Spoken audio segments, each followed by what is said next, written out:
నమస్కారం, welcome to I dream. ధర్మ మార్గం విత్ విజిత కార్యక్రమానికి స్వాగతం. ప్రస్తుతం మనతో పాటు ఉన్నారు ప్రముఖ ఆధ్యాత్మికవేత్త, జ్యోతిష పండితులు మరెల్ల రవిశాస్త్రి గారు. ఇప్పుడు వారితో మాట్లాడి మరిన్ని విషయాలు తెలుసుకుందాం. నమస్కారం అండి. నమస్తే అమ్మ. మామూలుగా ధ్యానం అంటూ ఉంటారు. ఇప్పుడు ప్రతి ఒక్కరు డాక్టర్లు కూడా ధ్యానం చేయడం వల్ల చాలా లాభాలు ఉన్నాయని చెప్పి, రోజులో కొద్దిసేపు అయినా ధ్యానం కోసం కేటాయించాలని చెప్పి ఆధ్యాత్మికవేత్తలు చెప్తూ ఉంటారు. అటువైపు హెల్త్కి సంబంధించిన వాళ్ళు చెప్తూ ఉంటారు. అసలు ఏంటి ధ్యానం అంటే ఏంటి? ఓం శ్రీ గురుభ్యో నమః. ధ్యానం అంటే మన శాస్త్రం ప్రకారం ధీ ప్లస్ యానము. ధీ అంటే బుద్ధి ప్లస్ యానము, బుద్ధితో చేసే ప్రయాణము అనేసి. అలాగే మనకి జిల్లెళ్ళముడి అమ్మవారు చెప్పింది ధ్యాసే ధ్యానం. నువ్వు అనేక ఆలోచనల నుంచి ఏకీకృతమైన ధ్యాస మీద తీసుకొస్తే అది ధ్యానము అనేది. అంటే ఒక విగ్రహం మీద పెడతావా, లేకపోతే ఒక నిశ్చల నిర్మల స్థితి మీద పెడతావా, ప్రకృతి మీద పెడతావా, అంటే అనేక ఆలోచనల నుంచి ఒకదాని మీదకి తీసుకొస్తే ధ్యాసే ధ్యానం. దాన్ని పత్రిజీ గారు, మన బ్రహ్మర్షి పితామహ పత్రిజీ గారు శ్వాస మీద ధ్యానం అన్నారు. అంటే అనేక ఏ ధ్యాస పెట్టాలో తెలియని వాళ్ళకి శ్వాస మీద ధ్యాస, శ్వాసను గమనిస్తూ ఉండండి అని చెప్పారు. ఉచ్ఛ్వాస నిశ్వాసాలను గమనిస్తూ ఉంటే అది ధ్యానము అని చెప్పారు. అంటే ఇక్కడ ఏం జరుగుతుంది అంటే మనిషికి అనేక ఆలోచనలు, అనేక ఇవి ఉంటాయి. వాటన్నిటి మీద నుంచి దృష్టిని తీసేస్తూ మనం ఒక్కదాని మీదకి దృష్టి పెట్టినప్పుడు, శ్వాసని సహజంగా గమనిస్తూ ఉన్నప్పుడు, ఆ గమనించే గమనికల మీద దృష్టి ఉంచినప్పుడు ఆటోమేటిక్గా మనకి అనేక ఆలోచనలు వస్తూ ఉంటాయి, ప్రవాహంలాగా వస్తూ ఉంటాయి. వాటిని అన్నిటినీ సాక్షిభూతంగా గమనిస్తూ మనం నిశ్చల నిర్మల స్థితిలో, మనం ఏది మనది కాదు అన్నట్లుగా ఒక నిర్మల స్థితిలో కూర్చుంటే అది నిజమైన ధ్యానం. అయితే ఇక్కడ ఏంటంటే మనకి ధ్యానంలో కూర్చోగానే ఫస్ట్ కనిపించేది మనకి ఇంట్లో మనం ధ్యానంలో కూర్చోగానే మనకు అనిపించేది ఏంటి అంటే మనకి అనేక ఆలోచనలు వస్తూ ఉంటాయి. దీనికి ఫర్ ఎగ్జాంపుల్ మీకు చెప్తాను. ఇంట్లో అన్ని మూలల చెత్త ఉంది. ఫస్ట్ కదిలించగానే ఏమవుతుంది? స్మెల్ ఎక్కువ అవుతుంది. క్లీన్ చేసేంతవరకు కదిలించాం కాబట్టి స్మెల్ ఎక్కువ అవుతుంది. ఎప్పుడైతే నీ బ్రెయిన్లో ఉన్నటువంటి చెత్తని ఫస్ట్ కదిలిచ్చినప్పుడు విపరీతంగా ఆలోచనలు పెరిగిపోతాయి. నేను ధ్యానంలో కూర్చుంటే విపరీతంగా ఆలోచనలు వచ్చేసినాయండి. ఇదే ఫస్ట్ అందరికీ ఉండేది. ఎప్పుడైతే ఆ ఆలోచనలన్నీ, ఏదైతే మన ఇంట్లో చెత్త కదిలిస్తే ఎట్లాగైతే స్మెల్ పెరిగిపోతుందో, ఆ క్లీన్ చేసేంత వరకు అది ఉంటుంది. అప్పటి వరకు ఇంట్లో బరాయిస్తూనే ఉండాలి.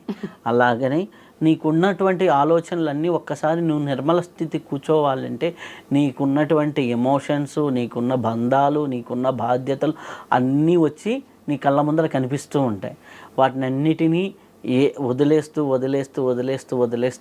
ఒక 41 రోజులు చేయగలిగితే, రోజుకు ఒక కనీసం మీ వయసు ఎంత ఉందో అన్ని నిమిషాలు చేయగలిగితే చాలా అద్భుతంగా ఉంటుంది. అసలు మామూలుగా అంటే ఏకాగ్రత కలగడానికి చేయాల్సిన ఏదైనా టిప్పు కానీ ఏమి ఉండదా? ప్రారంభించాలంటే దానికి కూడా ధ్యానం ప్రారంభించినప్పుడు ఏదైనా చూసుకోవాలా? అంటే ఏకాగ్రత పెరగడానికి మనకి ఏంటి అంటే, ఎప్పుడైతే నువ్వు అనేక పద్ధతులు నువ్వు చూస్తున్నప్పుడు, అనేక ఆలోచనలు, అనేక విధి ఉన్నప్పుడు, వాటి నుంచి మన బ్రెత్ అబ్జర్వేషను, లేకపోతే ఒక్క దాని మీదకి ఒక ఏకీకృత దృష్టి, ధ్యాస అంటే మళ్ళీ ఏకాగ్రతకి ధ్యాసకి డిఫరెన్స్ ఉంది. ఏకాగ్రత అంటే ఇక్కడనే ఏకాగ్రత పెట్టు అంటారు కొంతమంది. అక్కడ పెడితే ఏమవుతుంది? తలకాయ నొప్పి వస్తుంది. అలానే ఏకాగ్రత సహజంగా జరిగేదాన్ని నువ్వు గమనిస్తూ ఉండాలి. ఒక నదీ ప్రవాహం జరుగుతూ ఉంది, నదీ ప్రవాహంలో పలాని పాయింట్ని గమనించు అంటే అది ఏకాగ్రత. సహజంగా జరిగే నదీ ప్రవాహాన్ని పక్క నుండి నువ్వు చూస్తున్నట్టుగా చూడు. అలా చూస్తూ ఉన్నప్పుడు నీకు ఆలోచనలు వచ్చిపోతూ ఉంటాయి, భావనలు వచ్చిపోతూ ఉంటాయి. అన్నిటినీ గమనిస్తూ ఉండాలి తప్పితే నువ్వు దాంట్లో ఇది అని కానీ నువ్వు పెడితే మళ్ళీ గజిబిజి గందరగోళంలాగా అవుతుంది.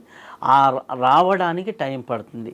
ఎట్లా అంటే మీ సహజంగా చెప్పాలి అంటే మన శరీరానికి స్నానం చేస్తాం, ఒంటి మీద మురికి ఉదయం సాయంకాలం స్నానం చేస్తూ ఉంటాం, ఒంటి మీద మురికిపోతుంది. బ్రెయిన్లో ఉన్న చెత్తకి స్నానం చేయించడం అంటే ధ్యానం చేయడమే. సింపుల్. శరీరానికి స్నానం, మన మైండ్కి మన బ్రెయిన్కి స్నానం ధ్యానం. ఓకే, సింపుల్గా అర్థం చేసుకోవాలంటే ఇది. అయితే దీంట్లో ఈ ధ్యానాన్ని అంటే అనేక రకాలుగా మనకి చెప్పడం జరిగింది. విజ్ఞాన భైరవ తంత్రంలో అయితే 112 రకాలుగా చెప్పారు. ఏ యోగి చెప్పినా ఏ మాస్టర్ చెప్పినా ఈ 112 రకాల్లో నుంచే చెప్తారు. కాకపోతే ఒక్కొక్కరు ఒక్కొక్క పద్ధతిని ఎంచుకుంటారు. కాకపోతే ఫైనల్గా ఏంటి అంటే ధ్యానము అంటే +యానము ధ్యానము. మన మైండ్ను ప్రశాంతత పొందడానికి చేయాల్సింది ధ్యానము. ఇది చేస్తే కొన్ని లాభాలు ఉన్నాయి. ఏ స్థాయిలో చేయాలనేది ఉంటుంది. ఏ వ్యక్తి ఏ స్థాయిలో చేయాలి. ఒక వ్యక్తికి ఎక్కువ ఆలోచనలు రావచ్చు, ఒక వ్యక్తికి ఇంకా ఆలోచనల నుంచి బయటపడకపోవచ్చు, ఒక వ్యక్తికి విపరీతంగా కొన్ని పరిస్థితులు కలగవచ్చు.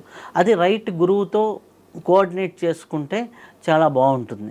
లేకపోతే ఇక్కడ ఏమవుతుందంటే ఆ కోఆర్డినేషన్ లేకపోవటం వల్ల వాళ్ళు చేసేదే కరెక్ట్ అనుకున్నారనుకోండి, అది భ్రమలు భ్రాంతుల్లోకి వెళ్ళిపోతారు. కాబట్టి అవి మిస్లీడ్ కాకుండా మనం వెళ్తూ ఉంటే ధ్యానం అనేది చాలా అద్భుతంగా ఉంటుంది. ధ్యానం చేయడానికి అనువైన సమయం ఏదైనా చూసుకోవాలా, మనకి ఇష్టం వచ్చిన సమయంలో చేసుకోవచ్చు అంటారా? ధ్యానానికి అనువైన సమయము ప్రదేశము అంటే ప్రాతకాలంకి మించింది లేదు. తెల్లవారుజామున చేసుకోవడం అద్భుతమైనది. అప్పుడు ఎవడూ డిస్టర్బెన్స్ ఉండదు, ఏది ఉండదు. లేదు మీకు ఆ ప్రాతకాలం కుదరలేదు, మీకు ఎప్పుడైతే డిస్టర్బెన్స్ లేకుండా ఉంటుందో, ఎటువంటి సౌండ్స్ లేకుండా ఉంటాయో, ఏ సమయమైనా ఎప్పుడైనా చేయొచ్చు. కాబట్టి చుట్టూ ఎక్కడ నిన్ను డిస్టర్బ్ చేసేది ఉండకూడదు. నువ్వు కూర్చున్నప్పుడు బయట ఎవరో కేకేయటము లేకపోతే పిలవటము ఇట్లాంటి పరిస్థితులు లేకుండా కూర్చోగలిగితే చాలా అద్భుతంగా బాగుంటుంది. ఏ సమయంలో అయినా చేయొచ్చు. ఉదయం పూట బెస్ట్, మళ్ళీ కుదిరితే ఇంకా సాయంకాలం పూట కూడా మంచిది. కొద్దిగా హాట్ టైంలో ఏంటంటే మనకి బయట సౌండ్స్ ఇవన్నీ డిస్టర్బ్ చేస్తుంటాయి. కాబట్టి అవి కొద్దిగా ఆ డిస్టర్బెన్స్ లేకుండా ఒక ప్రదేశాన్నో ఒక గదిలోనో మీరు కూర్చొని ప్రశాంతంగా ఏ టైం అయినా మనం ధ్యానం చేయొచ్చు. ఇప్పుడు మామూలుగా డైలీ ఎంత సమయం ధ్యానం చేయొచ్చు? మొదటగా ఇప్పుడు కొత్తగా ప్రారంభిస్తున్నారంటే వాళ్ళు ఎంత సమయం నుంచి మొదలు పెడితే బాగుంటుంది? ఇప్పుడు మొట్టమొదటగా వాళ్ళు ప్రయత్నం చేయాలి. ఏమీ తెలియలేదు అనుకోండి, హ్యాపీగా వాళ్ళు ఒక 15-20 నిమిషాలు నుంచి స్టార్ట్ చేసుకోవచ్చు. ఇంకా వాళ్ళ వయసు ఎంత ఉందో అన్ని నిమిషాలు చేయటం. చిన్నపిల్లలకి అయితే 10th క్లాస్ వరకు అయితే ఉన్న పిల్లలందరికీ ఒక 20 మినిట్స్ హ్యాపీగా చేయించవచ్చు అన్నమాట. 20 మినిట్స్ ఉదయం సాయంత్రం 20 మినిట్స్ చేసుకోగలిగితే పిల్లలకి సరిపోతుంది. అంటే ఎవరి వయసు ఎంత ఉందో అంత అంటే అది మామూలుగా అలా చెప్పారా క్యాజువల్గా? దానికి ఏమైనా క్యాలిక్యులేషన్ ఉంది. అంటే వాళ్ళకి ఇప్పుడు 15 సంవత్సరాల పిల్లవాడు ఉన్నాడు 10th క్లాస్, వాడుకుండే ఆలోచనల పరిధి ఎంత ఉంటుంది? అంతే, వాడి వయసుకు తగ్గట్టుగానే ఉంటుంది. ఒక 60 ఏళ్ళ వ్యక్తికి ఎన్ని ఆలోచనలు ఉంటాయి? ఆ చెత్త క్లీన్ అవ్వాలంటే అంత కావాలి కదా. ఇప్పుడు మీరు మామూలుగా ఇంట్లో ఏసీ రూమ్లో కూర్చొని వెళ్ళి 2 చెంబులు పోసుకున్న స్నానం అయిపోతుంది. అదే బాగా శ్రమ చేసి బురద అంటించుకోనో మచ్చ అంటించుకొని వచ్చినోడికి ఒక బకెట్ నీళ్ళు కావాలి. అలాగే మనకి శరీరానికి స్నానము, మన మనసుకి మన బ్రెయిన్కి ధ్యానము అని చెప్పాం కదా. వాళ్ళు వయసుకి తగ్గినట్టుగా వాళ్ళకున్న చెత్తను బట్టి, అంటే వాళ్ళకున్న ఆలోచనలు బట్టి వాళ్ళు సమయం అనేది ఏజ్ పెరిగే కొద్దీ పెరుగుతూ ఉంటుంది. అలా చేస్తూ ఉంటే కొంత సమయానికి ఆ ప్రెజర్ అనేది 0 అవుతుంది. ఆ తర్వాత వాళ్ళు 10 నిమిషాలు 20 నిమిషాలు చేసినా కానీ అది అద్భుతంగా ఉంటుంది. ఇప్పుడు కొంతమంది అంటారు ధ్యానము గంటలు చేయాలి అంటారు. కాదు, నాకు ఒక యోగి, హిమాలయ యోగి చెప్పారు ఏంటంటే, మీరు ఫస్ట్లో గంటలు చేయండి, ఓ 2 ఏళ్ళు 3 ఏళ్ళు 4 ఏళ్ళు చేయండి, బాగుంటుంది. ఆ తర్వాత గంట సేపు ధ్యానం చేసేది శక్తి 1 నిమిషంలో ఎలా తెచ్చుకోవాలో ప్రాక్టీస్ చేయండి. ఒక 10 గంటలు ధ్యానం చేస్తే వచ్చే శక్తిని 10 నిమిషాల్లో ఎలా పొందాలో తెలుసుకోండి. ఆయన ఒక టెక్నిక్ నేర్పించారు. జస్ట్ అందరినీ ఆలోచనలు అంటారు కదా ధ్యానంలో, వారు నాకు ఒక టెక్నిక్ నేర్పించారు. ఆ టెక్నిక్ అంటే వీడియో పరంగా మనం చేయలేము. ఆ టెక్నిక్ చేసామనుకోండి, జస్ట్ ఎంత కొత్త వ్యక్తికైనా ఆలోచించమని మీరు ఆలోచించండి అని మనం కానీ చెప్పినా వాడు ఆలోచించలేడు.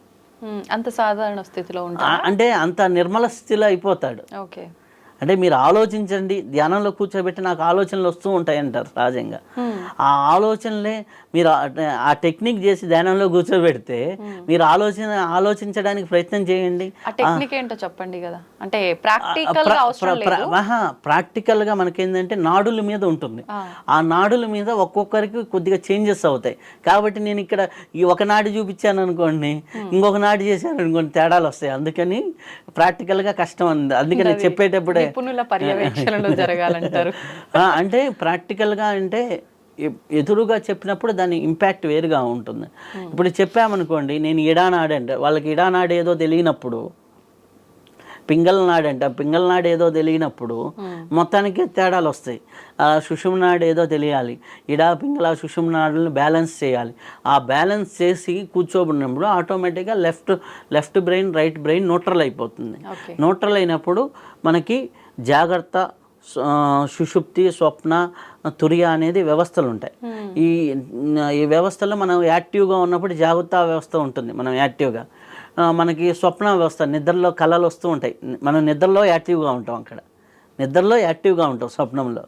ఇది తెలియని స్థితి, అంటే నాకు అబ్బా గంట సేపు పండుకున్నానా అనేది సుషుప్త వ్యవస్థ.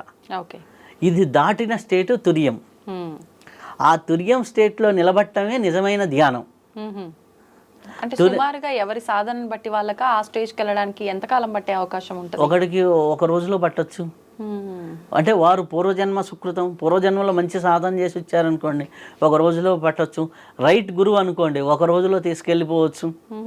అంతా బాగుంది. అంటే ఎలా చేస్తే ఎలా ఉంటుంది, ఏ సమయంలో ప్రారంభించాలి, చేయాల్సిన విధానం కరెక్ట్గా లేకపోతే ఏమవుతుంది అన్నీ మాట్లాడుకున్నాం. అసలు చేస్తే వచ్చే ప్రయోజనం ఏంటో తెలుసుకోవాలి కదండి.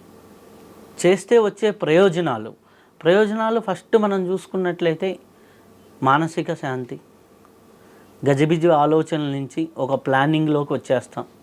ఇప్పుడు మనకు మామూలుగా కూడా మీరు ఒక్క నిమిషం ఆగి ఆలోచిస్తే ఒక ప్లానింగ్ ప్రకారం వెళ్తాం. సో మనం ఎప్పుడైతే ఒక నిశ్చలంగా నిర్బలంగా మీరు ఉంటారో జీవితం పట్ల ఒక ప్లానింగ్ ఉంటుంది, కన్ఫ్యూజన్ లేకుండా ఉంటుంది. First point. రెండోది, ఎప్పుడైతే ప్లానింగ్ ఉందో మీకు సక్సెస్ రేట్ అనేది జీవితంలో పెరుగుతూ ఉంటుంది. భౌతికంగా మీరు ఒక ప్లానింగ్ ప్రకారం జాబ్ జీవితంలో వెళ్ళినా సక్సెస్ఫుల్గా ఉంటుంది. ఇది ఫస్ట్ బెనిఫిట్. నెక్స్ట్ బెనిఫిట్ వచ్చేసరికి ఆటోమేటిక్గా వాళ్ళకి ఎప్పుడైతే ఒత్తిడి తగ్గుతూ ఉందో వాళ్ళకి మెంటల్ పీస్ అనేది వస్తూ ఉంటుంది. పీస్ఫుల్గా ఉండటం, ఆందోళన తగ్గించడం, యాంగ్జైటీలు తగ్గించడం, ఇవన్నీ జరుగుతుంటాయి. ఎప్పుడైతే యాంగ్జైటీలు ఇవన్నీ తగ్గుతూ ఉన్నాయో ఆటోమేటిక్గా ఆరోగ్యపరంగా ఉన్న ఇబ్బందులు ఆటోమేటిక్గా తగ్గిపోతాయి. ఎప్పుడైతే నీ బ్రీత్ బ్యాలెన్స్ అయిందో, నీ బ్రీత్ న్యూట్రల్ అయిందో, హార్ట్ బీట్ న్యూట్రల్ అవుతుంది. ఎప్పుడైతే ఇది మొత్తం అయితే ఆటోమేటిక్గా సిస్టమ్ మొత్తం న్యూట్రల్ అయిపోతుంది. సిస్టమ్ మొత్తం న్యూట్రల్ అయినప్పుడు ఆటోమేటిక్గా ఇది జరుగుతుంది. అప్పుడు మనకి ఏమవుతుంది ధ్యానంలో అంటే, మనకి మొబైల్కి ఏ విధంగా అయితే ఛార్జింగ్ పెడతామో మనం నిద్రలో మన బాడీకి ఛార్జింగ్ తీసుకుంటాం. ఆ ఛార్జింగ్ని మనము వీడియోలు అవి ఇవి చూస్తుంటే మొబైల్లో ఫాస్ట్గా అయిపోతూ ఉంటుంది. అలాగే నువ్వు జీవితంలో చాలా వర్క్ చేస్తూ ఉంటే ఈ ఛార్జింగ్ విశ్వశక్తి అనేది ఛార్జింగ్ తగ్గిపోతూ ఉంటుంది. ఎప్పుడైతే నువ్వు ధ్యానంలో కూర్చున్నావో నీ సహస్రార చక్రం నుంచి ఆ యొక్క విశ్వశక్తి ప్రవాహం అనేది నీ శరీరంలోకి రావటం జరుగుతుంది. ఎప్పుడైతే విశ్వశక్తి నీ శరీరంలోకి వస్తుందో ఆటోమేటిక్గా నీ బాడీలో ఉన్నటువంటి అన్ని నాడుల్లోకి వెళ్తూ ఉంటుంది. ఆ నాడులు 72,000 నాడులు ఉంటాయి. ఆ 72,000 నాడులు ఇంకా డీప్గా వెళ్తే 3,52,000 నాడులు ఉన్నాయి. ఈ 3,52,000 నాడుల్ని పట్టుకోవాలంటే 36 నాడుల మీద సాధన చేయాలి. 36 నాడుల గురించి నీకు అవగాహన తెలియాలంటే ఇడా, పింగళ, సుషుమ్న అనే నాడుల మీద నీకు గ్రిప్ ఉండాలి. ఈ 3 నాడుల మీద గ్రిప్ కానీ తెచ్చుకోగలిగితే నువ్వు ఎప్పుడు ఏ పని చేస్తున్నా, ఎప్పుడు ఏది చేస్తున్నా అప్పుడు నీకు చాలా అద్భుతమైనటువంటి ఫలితాలు ధ్యానం ద్వారా పొందొచ్చు.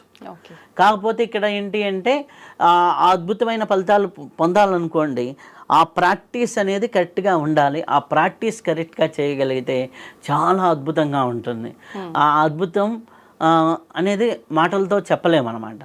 కానీ ఆ అద్భుతాన్ని రివర్స్ యాంగిల్లోకి వెళ్ళిపోయారనుకోండి, అది కూడా కొద్దిగా ప్రమాదమే.